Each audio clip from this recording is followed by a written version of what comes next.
பக்தி ஒளி நேர்களுக்கு வணக்கம். இப்ப ஒவ்வொரு ராசியுடைய அதிர்ஷ்ட கதவுகள் நம்ம எதெல்லாம் ஓபன் பண்ணா எப்படி நம்ம செய்யலாம் அப்படிங்கிறத நம்ம எடுத்திருக்கோம்.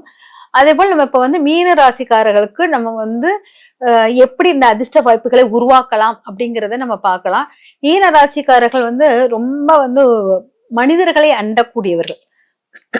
எதை எடுத்தாலும் மனிதர்கள் வேணும், எந்த இடத்துலயும் மனிதர்களுடைய உறவுக்காக இயங்கக்கூடியவர்களாக இருப்பார்கள். இவங்க பாத்தீங்கன்னா இந்த மீன ராசிக்காரர்களுக்கு எதை மனிதர்கள் மட்டும் இல்லாமல் கர்மாவின் கழிவுகளை எளிதில் கழிக்கக்கூடியவர்களும் அவர்கள் தான்.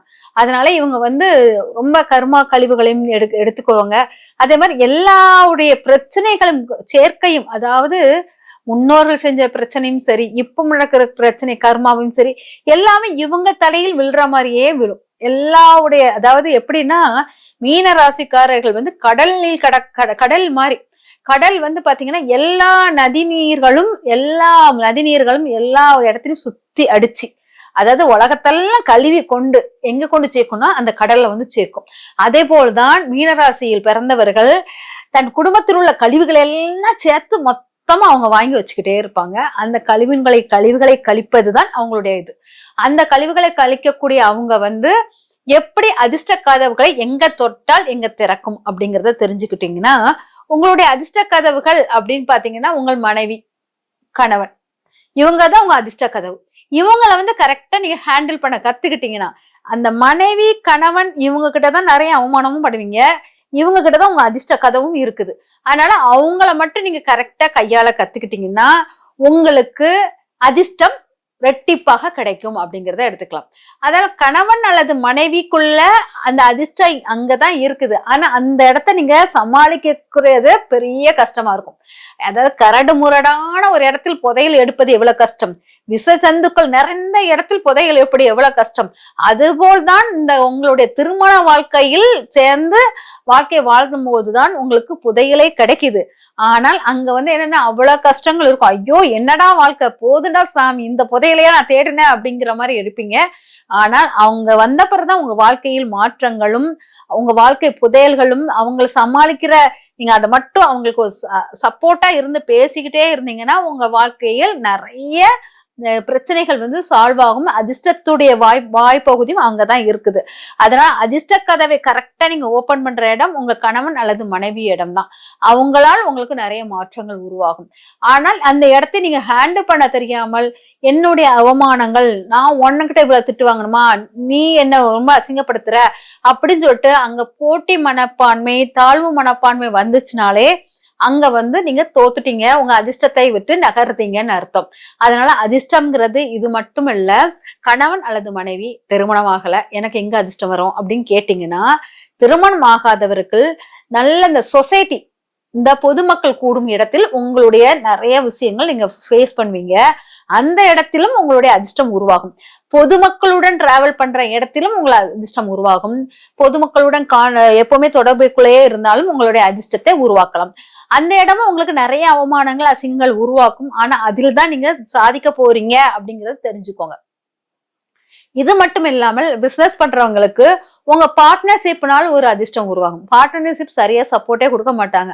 இவங்களோட போய் நான் பார்ட்னர்ஷிப் வச்சனே அப்படின்னு சொல்லிட்டு கொஸ்டின் கேட்பீங்க. ஒண்ணு அசம்பந்தமா இருப்பான், இல்லாட்ட நோயாளியா இருப்பான், இல்லாட்ட மணி மைண்டடா இருப்பான். அப்படி இருக்கிறவங்களை நீங்க ஹேண்டில் பண்ணி அந்த ஹேண்டில் பண்ணிட்டே நீங்க அதை சக்சஸ் கொடுத்துட்டீங்கன்னா பிசினஸ்ல மிகப்பெரிய சிறந்த ஆளாக இருப்பீங்க. அதிர்ஷ்டமும் அங்கதான் இருக்குது. ஆனா அதிர்ஷ்டத்தை கொடுக்கக்கூடிய இடங்கள் கணவன் மனைவி, இந்த சொசைட்டி, அது மட்டும் இல்லாமல் உங்களுடைய பார்ட்னர்ஷிப், அதாவது தொழில் பார்ட்னர்கள், அவங்களையும் குறிப்பதாக இருக்கும். இந்த இது பாத்தீங்கன்னா கணவன் மனைவியாக இருக்கட்டும், இது எதை நோக்கிய அதிர்ஷ்டத்தை உருவாக்கணும்னா செல்வ நிலை உயர்வு அப்படிங்கிற அதிர்ஷ்டத்தை உங்களுக்கு கொடுக்கும். செல்வ நிலை உயர்வு மட்டுமல்லாமல் உங்களுடைய ஆசைகளை நிறைவேற்றக்கூடிய இடமும் இந்த இடம்தான். அதனால் ஆசைகளுக்குள்ள இடமும் இதுதான். நல்ல ஊர் சுத்தலாம் அப்படிங்கிறதுக்கும் நிறைய பணம் வரணும் இல்லையா, அதுக்கும் இந்த அதிர்ஷ்டமான தேவதைகள் உங்க கணவன் மனைவி தான், கணவன் அல்லது மனைவி தான், அவங்க தான் இருப்பாங்க. அதனால அவங்கள வந்து தேவதையாக எடுத்துக்கொள்ளுங்கள்.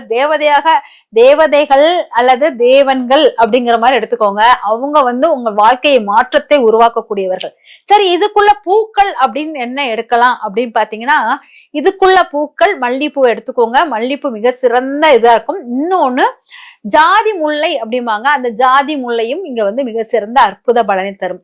இந்த ஜாதி முல்லை, மல்லிப்பூ இது ரெண்டும் வந்து உங்களுக்கு அதிர்ஷ்ட தரைய பூக்களாக இருக்கும். வழிபாடு அப்படின்னு எடுத்துக்கிட்டீங்கன்னா, மகாலட்சுமி வழிபாடு மட்டும் அல்லாமல் இங்க வந்து ஸ்ரீலட்சுமி, மகாலட்சுமி மட்டும் இல்லாமல் 2 தேவியர்கள் கூடியிருக்கிற மாதிரி இருக்கும். மகாலட்சுமியும் வரலட்சுமியும் அப்படிங்கிற மாதிரி எடுத்துக்குவாங்க. இந்த 2 தேவியர்களையும் நீங்க வந்து எடுத்து வழிபாடு பண்ணும் போது வரங்களை கொடுப்பவள் வரலட்சுமி, மகாலட்சுமி இருந்து கொண்டே இருப்பாள், உங்க வீட்டை விட்டு நகர மாட்டாள். வந்து வரத்தை கொடுத்துட்டு போறவள் வரலட்சுமி. ஆனால் வரத்தை பெற்றவளாகவும் வரத்தை வாங்கியவர்களையும் வணங்கணும், மகாலட்சுமியையும் வணங்கணும். இந்த 2 லட்சுமிகளும் நீங்க எடுத்து பண்ணும்போது, லட்சுமிகளை இங்க வந்து மீனராசிக்காரர்கள் தனித்து லட்சுமியை வழிபாடு பண்ணக்கூடாது. இரட்டை லட்சுமியாக வழிபாடு பண்ணும் போதுதான் உங்களுக்கு நிறைய அற்புத பலன்களாக இருக்கும். அதனால இந்த இரட்டை லட்சுமி வழிபாடுகளை எடுத்து மிக அற்புத சக்தியை உங்க வீட்டில் நீங்க நிலைநாட்டலாம். அதே போல் உங்க வீட்டில் வந்து இந்த லட்சுமி வழிபாடில் மல்லிகைப்பூவும் முக்கிய பங்கு இருக்கணும் அப்படிங்கிறதுல மிக அவசியமான ஒன்று. இந்த லட்சுமி வழிபாடில் கண்டிப்பாக ஊதுவத்தி, அந்த சாம்பிராணி புகையின் வாசங்கள் அதிகரிக்கணும். அதை அதிகரிச்சு நீங்க வழிபாடு பண்ணும் போது எப்படி மல்லிப்பூ, ஜாதி முல்லை எவ்வளவு முக்கியமோ அதே போல் ஊதுவத்தி சாம்பிராணியுடைய நறுமணங்களும் இங்க மிக முக்கியமாக இருக்கிறது. இந்த வழிபாடு பண்ணும்போது உங்க வாழ்க்கையில் நிறைய அதிர்ஷ்ட கதவுகள் திறப்பதை கண்கூடாக பார்க்கலாம். இந்த அதிர்ஷ்டம் உங்க செல்வ நிலையை உயர்வதற்கு மிக பயனுள்ளதாக இருக்கும். இந்த மாதிரி செல்வ நிலை உயர்ந்து வாழ்க்கையில் மிகப்பெரிய வெற்றிகளை அடைய வாழ்த்துக்கள். நன்றி, வணக்கம்.